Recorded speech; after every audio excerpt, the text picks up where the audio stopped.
किसी ने पूछा भाई ये फकीरी है क्या चीज?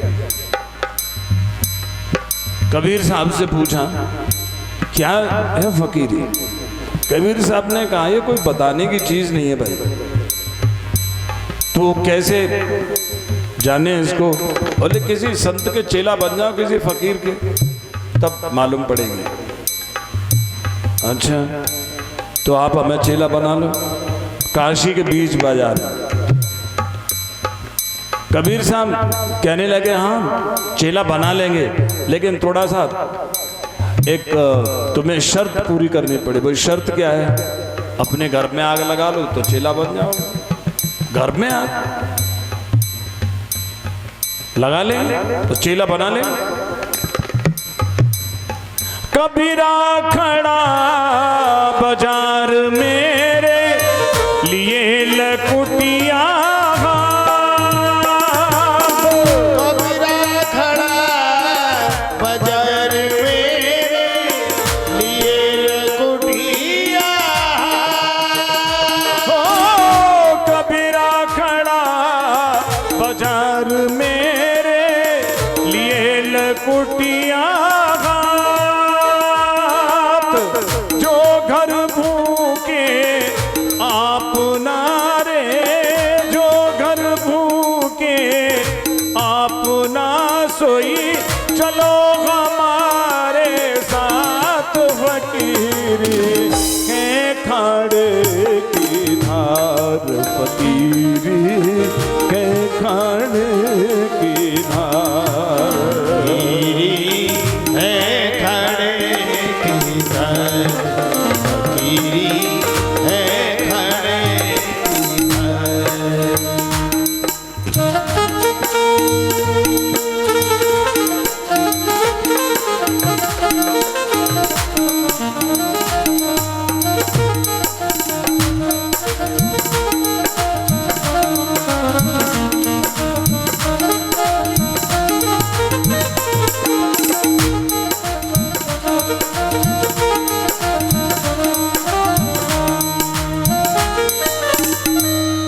एक आदमी की झोंपड़ी थी, उसने अपनी झोंपड़ी में आग लगा दी।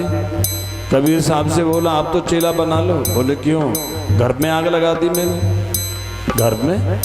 हाँ मोहल्ले को पूछ लो, एक ही झोंपड़ी थी आग लगा दी। बोले तेरी झोंपड़ी थी कि वो फूस की झोंपड़ी थी? फूस की थी ना?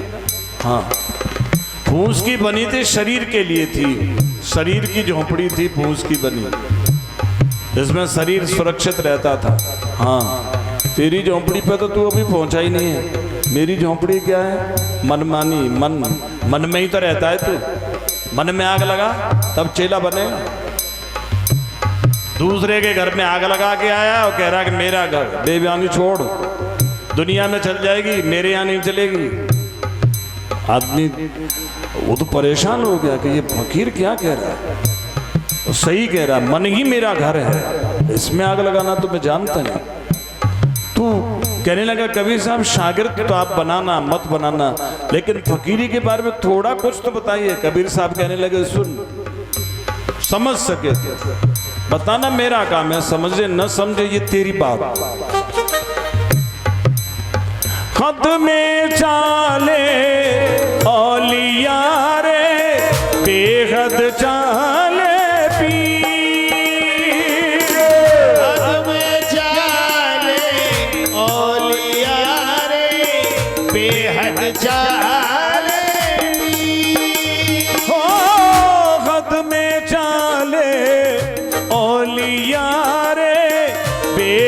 चाले पीर, हद बेहद दो छोड़ दे रे, हद बेहद दो छोड़ दे रे, उसका नाम फकीर, फकीरी है खाड़े की धार, फकीरी है खाड़े की धार।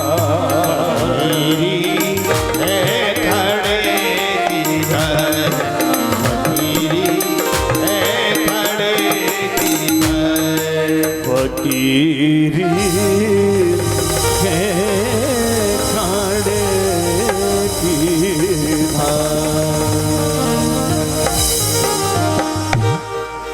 कठिन है वैष्णव होना, और इसका विरोध करना बहुत आसान है। संत बनना बहुत बहुत कठिन है। इस संत का विरोधी बनने के लिए कोई जरूरत नहीं। चींटी मकोड़े भी संत के विरोधी होते हैं, कीड़े मकोड़े भी होते हैं, गधे घोड़े भी होते हैं, सब होते हैं। विरोधी तो कोई भी हो सकता है, कोई खास बात नहीं। संत होना खास बात है, और संत की सेवा और प्रेम करना ये बहुत बड़ी भाग्य की बात है, सौभाग्य की बात है।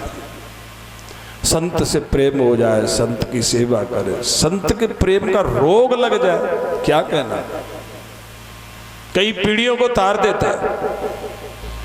तो विरोध करना बड़ी बात नहीं। इसने विरोध करना शुरू किया, कहने लगा सुनो, कोई संसार में भगवान नहीं है। अगर सब में एक ही भगवान होता तो एक जैसी शकल होती, एक जैसी अकल होती, एक जैसी लंबाई चौड़ाई रंग रूप सब एक जैसे होते। भगवान नहीं है, ये अपनी अपनी बुद्धि, अपना अपना कर्म है। इसलिए हम तुम्हारी मदद करेंगे। कोई विष्णु के लिए तप नहीं करेगा, यज्ञ नहीं करेगा, कथा नहीं करेगा, कीर्तन नहीं करेगा, नाम नहीं लेगा, साधु महात्मा साधु ब्राह्मणों की इज्जत नहीं करेगा। जो विष्णु के मानने वाले साधु ब्राह्मण है ना, उनकी इज्जत करोगे, हम तुम्हें मृत्यु दंड दे सकते हैं। ऐसा अब लोगों को क्या चाहिए, ज़्यादातर पब्लिक, आम पब्लिक ये, भैया हमें अपने बच्चे पालने हैं, नेतागिरी क्या करनी है, ठीक है हमारे तो बच्चे पल जाएं, अब इसकी सरकार चल रही तो इसका झंडा लगा लेते हैं, इसकी जय जय बोल देंगे। एक जगह पे मैं था तो हमने भाड़े के लिए गाड़ी की बात करी, तो उस आदमी ने कहा कि आप कहाँ कहाँ जाएंगे। मैंने कहा पता नहीं कहाँ कहाँ जाएंगे, किसी भी प्रांत में जा सकते हैं, और यूपी में तो है ही, राजस्थान में जा सकते हैं, एमपी में जा सकते हैं, महाराष्ट्र में जा सकते हैं, हरियाणा जा सकते हैं, दिल्ली जा सकते हैं, पंजाब भी जा सकते हैं। अच्छा, तो उसने दुनिया भर के झंडे निकाल लिए। मैंने कहा इतने झंडे काय को निकाल रहे हो? बोले महाराज जहां जिस स्टेट में जिस पार्टी की सरकार होगी उसका झंडा लगाऊंगा मैं, क्योंकि गाड़ी चलाने में दिक्कत नहीं, कम रहेगी दिक्कत। मैंने कहा तुम्हें पार्टी से, बोले पार्टी से मतलब नहीं है, अपनी सुविधा से मतलब है। हरियाणा में जिसकी सरकार है उसका झंडा लगा लूंगा, यूपी में जिसकी उसका लगा लूंगा, राजस्थान में जिसकी उसका लगा लूंगा। तो लोग तो झंडे बदलते रहते, अपना काम करते रहते, मतलब क्या है कि साहब ये सपा के बसपा के बीजेपी कांग्रेस होंगे, वो लड़ते रहो फालतू में। हमें बच्चे पालने, अपनी जिंदगी बितानी है, झंडा कोई भी लगाओ। तो उन लोगों ने उसकी जय जयकार करना शुरू कर दी। कुछ जो स्वाभिमानी समझदार लोग थे, उन्होंने कहा भाई ये हमारी जिंदगी में हस्तक्षेप कर रहा है, ये तो शैतान है, और शैतान है तो ये तो हमारी जिंदगी के लिए बहुत खतरनाक होगा। इसलिए उन्होंने भगवान विष्णु की शरण में जाकर के प्रार्थना करी। विष्णु भगवान ने कहा तुम चिंता मत करो, इसने तप किया ना, उससे इसमें ताकत आ गई है। लोग कहते हैं कि गुंडागिरी से पैसे कमा रहा है, गुंडागिरी से बढ़ रहा। गुंडागिरी से कोई नहीं बढ़ता भाई, गुंडागिरी के पीछे तप की शक्ति होती है। जो आदमी बढ़ता है धर्म से बढ़ता है, तप से बढ़ता है। भगवान कहते हैं इसने पहले तप किया ना, उससे बढ़ रहा है, और अब जो गुंडागिरी कर रहा है इससे नाश हो जाएगा। ये नहीं समझना चाहिए कि ये गुंडागिरी से बढ़ रहा है। गुंडागिरी अब जो कर रहा है ना, इससे तो नाश होगा।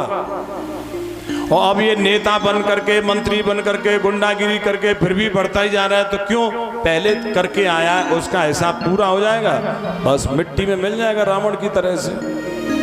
जैसे रावण ने तप किया, तीनों लोग जीत लिए, कुकर्म किए, बस मिट्टी में मिल गया, कोई नहीं रहा।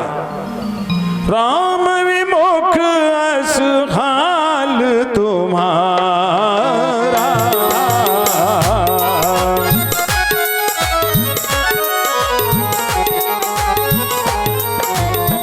राम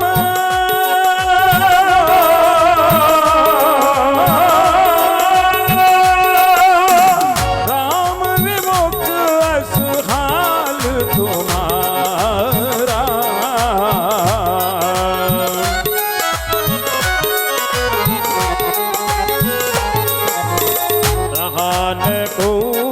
कुल रोभनहारा।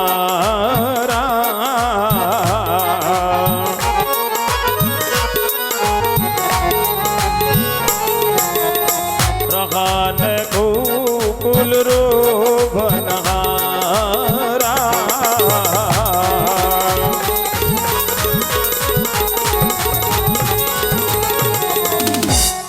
तो इसलिए इसने पहले तप किया है, उसकी ताकत से बढ़ रहा है। इसका बेटा मेरा भक्त होगा, वो इसको परेशान करेगा और इसके पाप उदय हो आएंगे, पुण्य नष्ट हो जाएंगे, मैं इसको मार दूंगा। अभी तुम भजन कर रहे हो, तप कर रहे हो, फिर भी दुखी हो, है ना? तो तुमने उल्टी बुद्धि बना ली है। कैसा भजन ध्यान करने वाले मर रहे हैं, गुंडा पल रहे हैं, ऐसा नहीं है। इसका मतलब है तुम्हें भी गुंडागिरी पर भी भरोसा, भगवान पर भरोसा नहीं, है ना? अगर गुंडागिरी पे भरोसा नहीं तो क्यों तारीफ कर रहे हो भाई? अगर भजन पे भरोसा तो क्यों मर रहे हो भजन करके? सीना तान करके चलो ना। पहले तुमने पाप कर्म किए हैं, इस वजह से तुम दुखी हो। अब जो भजन और तप कर रहे हो, इससे आगे तुम खुश रहोगे, तुम्हारी औलाद भी खुश रहेगी। जाओ। यहाँ पर हिरण्यकश्यप तीनों लोकों का मालिक बनकर के सिंहासन पर बैठा था और उसकी महारानी कयादु के 4 पुत्र हैं, हिलाद, अनुहिलाद, संघलाद और चौथे प्रहलाद। प्रहलाद सबसे छोटे हैं और सबको बहुत प्रिय लगते हैं क्योंकि वो सबसे प्यार करते हैं।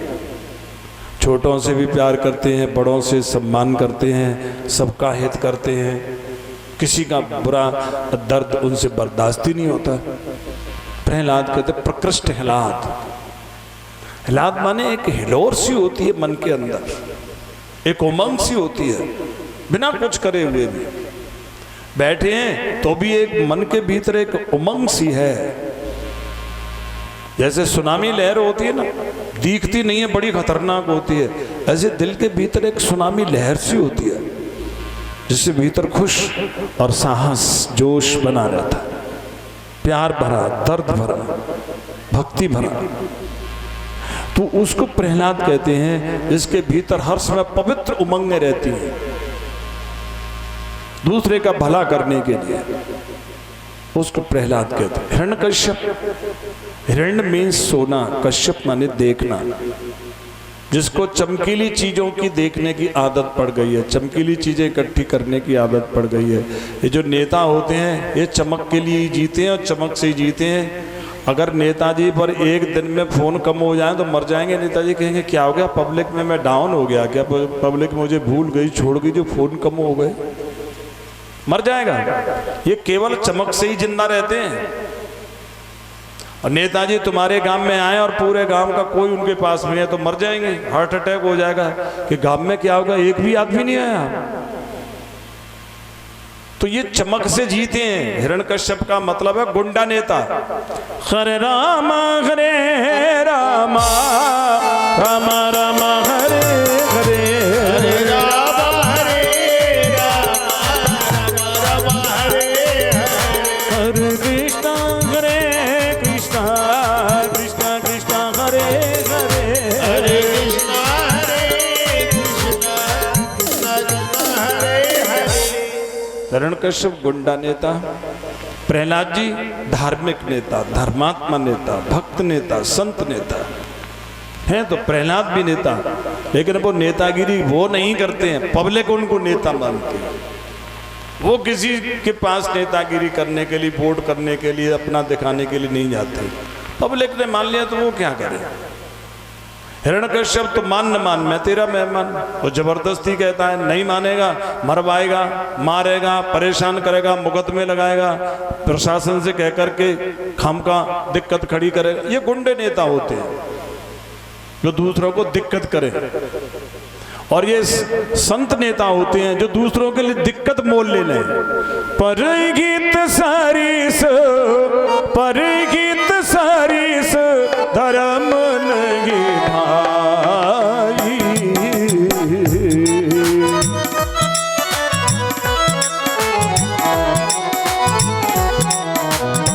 पर गीत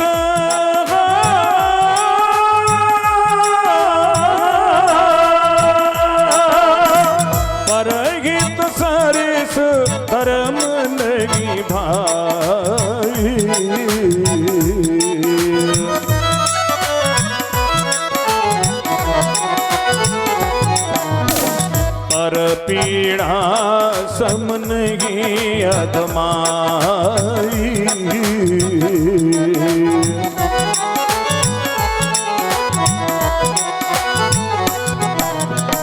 पर पीड़ा सम नहीं अधमाई।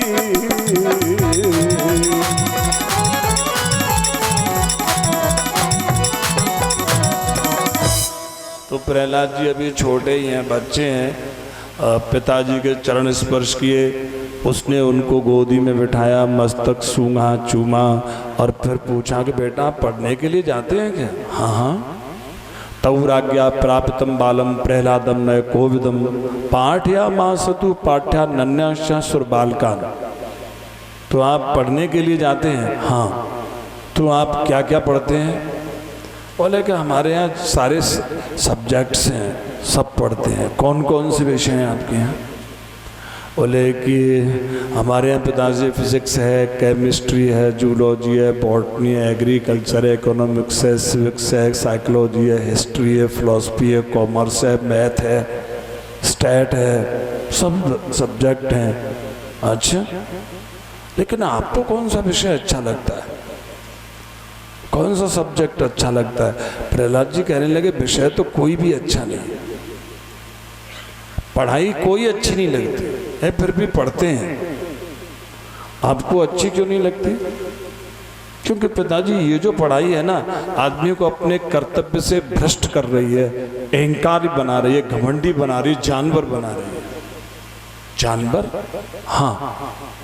स्कूल में जो बच्चा पढ़ने में होशियार है ना, वो ये सोचता पूरा स्कूल फेल हो जाए मैं ही टॉपर रहूं, पूरे प्रांत के लड़के फेल हो जाए मैं ही टॉपर रहूं। तो सबका बुरा करके अपना भला करने के संस्कार हैं। ये जितने भी लड़के पढ़ रहे हैं ना, ये सब के सब जानवर हो गए, खतरनाक जानवर, पढ़ने वाले सब लड़के।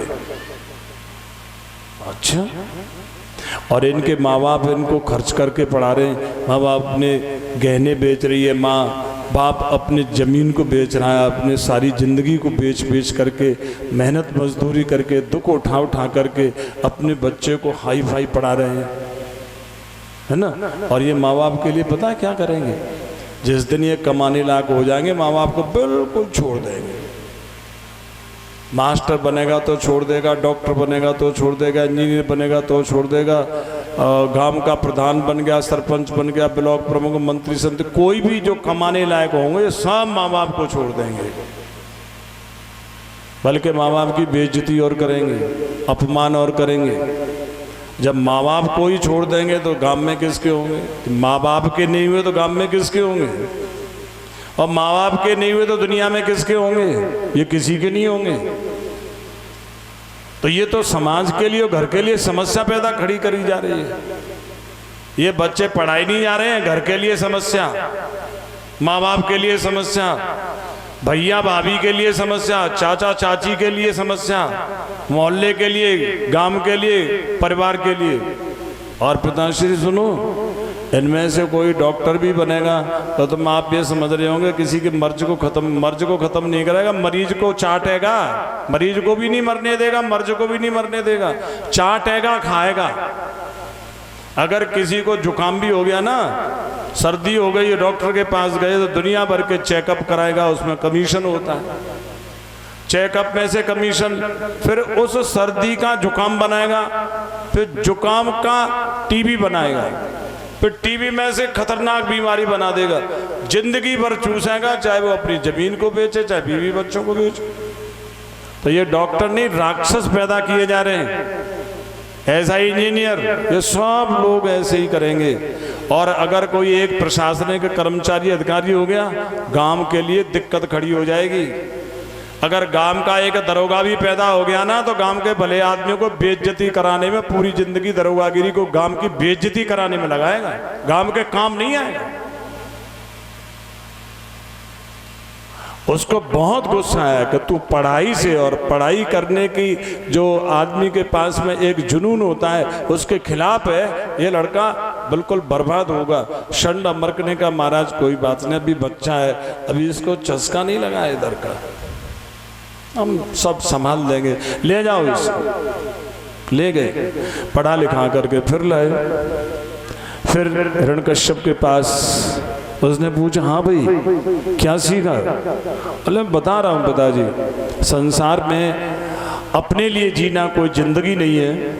सबके अंदर एक जैसा सुख दुख है, एक जैसी समस्या, एक जैसा समाधान है। तो क्यों ना हम दूसरे आदमियों के साथ प्यार से मिल कर के रहें। अगर पत्नी और पति दोनों मिलकर के रहेंगे तो तरक्की करेंगे, सुखी रहेंगे। और दोनों अपनी अपनी सोचेंगे तो कितना भी धन कमा लें, कलेश में रहेंगे, झंझट में रहेंगे। इसलिए पत्नी को पति का ध्यान रखना चाहिए और पति को पत्नी का ध्यान रखना चाहिए। पति पत्नी को अपना अपना नहीं, अपना अपना ध्यान छोड़ करके दूसरे का ध्यान रखना चाहिए। ऐसे ही भाई अपने घर में अपने बीवी बच्चों का ध्यान नहीं, पूरे घर का ध्यान रखे अपने बीवी बच्चों को छोड़कर। और जो भाई अपने घर में अपने बीवी बच्चों का ध्यान रखेगा, घर से कट जाएगा, अलग हो जाएगा, बर्बाद हो जाएगा। और घर का ध्यान रखेगा, उसके भी बच्चे आबाद रहेंगे, घर भी आबाद रहेगा। ऐसे ही समाज में लोग पूरे समाज के लिए सोचेंगे, मिलकर के समाज तरक्की करेगा। और जहां लोग समाज से हट करके केवल अपने अपने लिए प्लान गेन करेंगे, बर्बाद हो जाएंगे। तो अपने अपने लिए सोचना, यही पशु प्रवृत्ति है कि आप ही चले। यही पशु प्रवृत्ति है कि आप ही चरे। वही मनुष्य है कि जो मनुष्य के लिए मरे। सबके अंदर एक आत्मा है, इसलिए सबको अंदर सोच समझ करके हित की भावना से श्रवणम कीर्तनम विष्णु स्मरणं पाद सेवनम अर्चनं वंदनम दास्यम सख्यमात्मनिवेदनम यत् पुंसार्पिता विष्णु भक्तिश्चेन्नवलक्षणा क्रियते भगवत्यद्धा तन्मन्येदीतमुत्तमम्। नवदा भक्ति, उन्हीं का श्रवण, उन्हीं का कीर्तन, उन्हीं का स्मरण, उन्हीं के चरणों की सेवना, अर्चना, वंदना, स्वामी सखा, अपनी और सबकी आत्मा। ऐसा जान करके हे पिताश्री, हमने जो भी शुभ कर्म किए उन कर्मों को हम अपने साथ में रखेंगे तो शांति नहीं मिलेगी। उन शुभ कर्मों को यत् पुंसार पिता विष्णु, और पिता विष्णु उन सब क्रियाओं को, सब वस्तुओं को भगवान को अर्पित कर दे। तन मन धन और जीवन सब कुछ है तेरा, स्वामी सब कुछ है तेरा, तेरा तुझको अर्पण, तेरा तुझको अर्पण। क्या लागे मेरा ओम जय जगदीश हरे। विषय विकार मिटाओ, पाप हरो देवा, स्वामी पाप हरो देवा। श्रद्धा भक्ति बढ़ाओ, श्रद्धा भक्ति बढ़ाओ, संतन की सेवा। जगदीश हरे। मात पिता तुम मेरे, शरण गहूँ में किसकी, स्वामी शरणी गौरी किसी की, तुम बिन और न दूजा, तुम बिन और न दूजा। आस करूँ किसकी। ओम जय जगदीश हरे। भगवान को